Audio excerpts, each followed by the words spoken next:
നമസ്കാരം. ഇതാണ് ജനാധിപത്യത്തിന്റെ സൗന്ദര്യം എന്ന് പറയുന്നത്. അഹങ്കരിച്ചവരുടെ തലക്കടിച്ചുകൊണ്ട് അത് കണക്ക് ചോദിക്കും.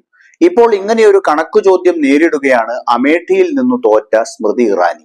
നിങ്ങൾക്ക് ഓർമ്മയുണ്ടോ, ഒരു കള്ളക്കേസിൽ കുടുക്കി വല്ലാത്ത വിധിയും പുറപ്പെടുവിച്ച് രാഹുൽ ഗാന്ധിയെ പാർലമെന്റ് അംഗത്വത്തിൽ നിന്നും പുറത്താക്കിയത് കൂടാതെ തൊട്ടടുത്ത ദിവസം തന്നെ ഔദ്യോഗിക വസതി ഒഴിയാൻ ഉത്തരവിട്ട ആ കാലഘട്ടം. അന്ന് വീട് തന്റേതല്ല സാധാരണക്കാരുടേതാണെന്ന് പറഞ്ഞ് ഉടൻ ഔദ്യോഗിക വസതി വിട്ടിറങ്ങാൻ രാഹുലിനോട് പത്രസമ്മേളനം നടത്തി ആവശ്യപ്പെട്ട സ്മൃതി ഇറാനി മാസങ്ങൾ കഴിഞ്ഞപ്പോൾ രാഹുലിന് കിട്ടിയ അതേ കത്തും പിടിച്ച് കൊന്തിച്ചിരിക്കുകയാണ്.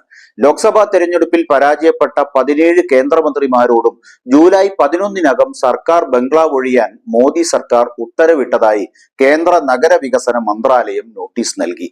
എന്നാലും മോദിജി സ്മൃതിയോട് ഈ കടുങ്കൈ ചെയ്തത് വല്ലാത്ത പാതകമായി പോയി.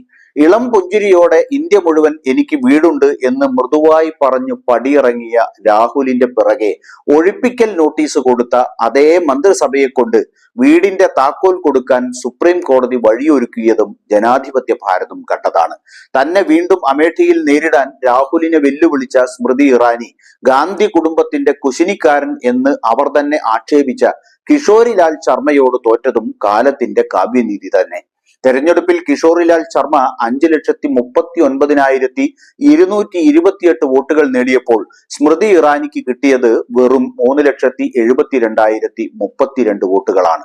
സ്മൃതി ഇറാനിയും രാഹുലിന്റെ വീട്ടുവേലക്കാരൻ എന്ന് ആക്ഷേപിച്ച കിഷോരിലാലും തമ്മിലുള്ള വ്യത്യാസം 1,67,196 വോട്ടുകൾ എന്നുവെച്ചാൽ സ്മൃതിയുടെ ഗോഡ്ഫാദറായ നരേന്ദ്രമോദിക്ക് കിട്ടിയതിനേക്കാൾ ഭൂരിപക്ഷം.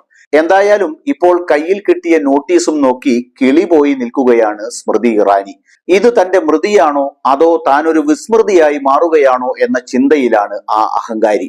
2005 മുതൽ താമസിക്കുന്ന നമ്പർ 12 തുഗ്ലക് ലൈനിലെ ബംഗ്ലാവ് ഏപ്രിൽ 22-നകം ഒഴിയാൻ രാഹുൽ ഗാന്ധിയോട് ആവശ്യപ്പെട്ട അതേ മന്ത്രാലയം തന്നെ പാർലമെന്റ് തിരഞ്ഞെടുപ്പ് ഫലം വന്ന് കാര്യങ്ങളൊക്കെ തീരുമാനമായപ്പോൾ തിരഞ്ഞെടുപ്പിൽ ദീപാവളി കുളിച്ച സ്മൃതിക്കും കൊടുത്തു അതേ തരത്തിൽ ഒരു നോട്ടീസ്.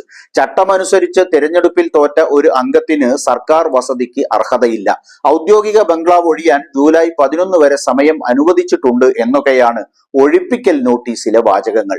2014 രാഹുൽ ഗാന്ധിയോട് തോറ്റ തന്നെ വാത്സല്യാതിരേകത്താൽ കേന്ദ്രമന്ത്രിയാക്കി സംരക്ഷിച്ചതുപോലെ ഇത്തവണയും സംഭവിക്കും എന്ന് പ്രതീക്ഷിച്ച സ്മൃതിയെ ഭംഗിയായി തേച്ചിരിക്കുകയാണ് നരേന്ദ്രമോദി.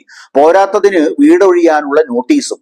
ഇപ്പാപമൊക്കെ ഏത് ഗംഗയിൽ മുങ്ങിയാലാണ് പ്രധാനമന്ത്രിക്ക് തീർന്നു കിട്ടുക? എന്തായാലും ഇങ്ങനെയൊക്കെ പറയിപ്പിക്കാൻ അവസരമൊരുക്കിയ അമേഠിയിലെ വോട്ടർമാർക്ക് ഒരു ബിഗ് സല്യൂട്ട്.